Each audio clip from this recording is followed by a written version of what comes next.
আমরা যদি ঐক্যবদ্ধ থাকি বাংলাদেশকে কেউ চোখ রাঙাতে পারবে না। ৫৩ বছরে এই দেশের মানুষের জন্য সাম্য মানবিক মর্যাদা সামাজিক ন্যায় বিচার প্রতিষ্ঠা হয় না। যারা বাংলাদেশের স্বাধীনতা সার্বভৌমত্ব বাংলাদেশের মানুষের মর্যাদা ধ্বংস করতে চান, মনে রাখবেন আমাদের তরুণরা জীবন দিতে শিখেছে, রক্ত দিয়ে তারা এই দেশ রক্ষা করবে। সবাই সমস্যার কথাটা মনে রাখবেন, বাংলাদেশ আর কখনোই ফ্যাসিস্ট শাসনে ফিরে যাবে না।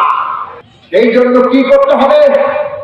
গণতন্ত্র কায়েম করতে হলে সে কারণে মনে রাখবেন আমাদের দরকার নতুন রাজনৈতিক বন্দোবস্ত, আমাদের দরকার একটা গণতান্ত্রিক সংবিধান, আমাদের দরকার রাষ্ট্র ব্যবস্থার প্রতিষ্ঠানগুলোর সরকার, আমাদের দরকার আইনের সরকার, আমাদের দরকার একটা গণতান্ত্রিক নির্বাচন। আমাদের একদিকে ষড়যন্ত্র মোকাবেলা করতে হবে, আরেকদিকে এই নতুন বন্দোবস্তের রাজনৈতিক শক্তি গড়ে তুলতে হবে। জুলাই আগস্টের বিচার আমাদের এই দেশের মাটিতে করতে হবে। ১৫ বছর যে সমস্ত হত্যাকাণ্ড হয়েছে, লুট হয়েছে, গুম হয়েছে, তার বিচার করতে হবে। সেটাই আগামী বাংলাদেশের যাত্রার নতুন ভিত্তি। আমাদের দেশের মানুষকে ঐক্যবদ্ধ করতে হবে। ষড়যন্ত্ররা করবে, নানা দিক থেকে ষড়যন্ত্র করে আমাদেরকে আতঙ্কগ্রস্ত করে ফেলতে পারে, আমাদের ছাত্রদের মধ্যে বিভাজন তৈরি করে ফেলতে পারে, আমাদের জনগণের মধ্যে বিভাজন তৈরি করে ফেলতে পারে।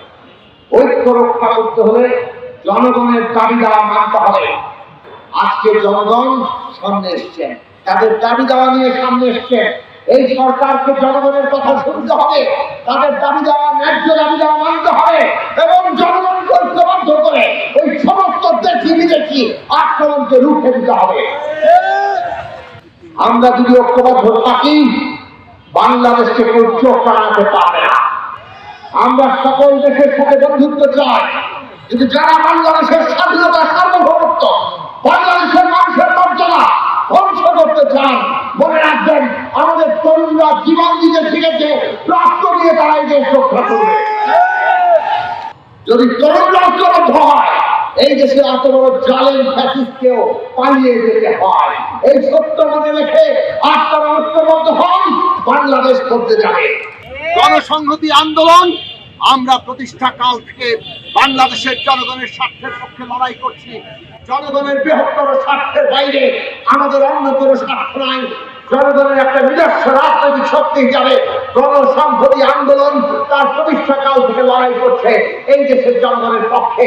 সেই শক্তি আরো অপরাপর গণতান্ত্রিক শক্তিকে নিয়ে আমরা আগামী দিনের নতুন রাজনৈতিক বন্দোবস্ত, একটা গণতান্ত্রিক বাংলাদেশ, বাংলাদেশের নতুন যাত্রা আমরা বাস্তব রূপ দিব।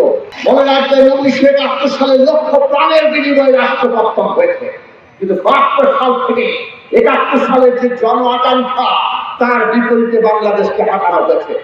৫৩ বছরে এই দেশের মানুষের জন্য সাম্য মানবিক মর্যাদা সামাজিক ন্যায় বিচার প্রতিষ্ঠা হয় না।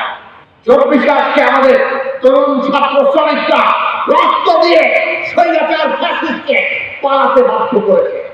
আজকেও যাতে এই আমাদের অর্জন বেহাত না হয়, বেহাত যদি না করতে চান নতুন ঐক্যবদ্ধ শক্তি নিয়ে আসুন ওই সাম্য মানবিক মর্যাদা সামাজিক ন্যায় বিচার। আজকে ছাত্ররা এক শব্দে বলেছে বৈষম্যহীন বাংলাদেশ, সেই বৈষম্যহীন বাংলাদেশ আমাদেরকে প্রতিষ্ঠা করতে হবে। আমরা আপনাদের সাথে আছি। গণসংহতি আন্দোলন সেই রাজনৈতিক শক্তি গড়ে তুলতে চাই, আপনাদের অংশগ্রহণের মধ্য দিয়ে আমরা সেই শক্তি গড়ে তুলব। সেই আশাবাদ রেখে আমি আমার বক্তব্য শেষ করছি। আপনাদের সবাইকে আবারও সালাম এবং শুভেচ্ছা।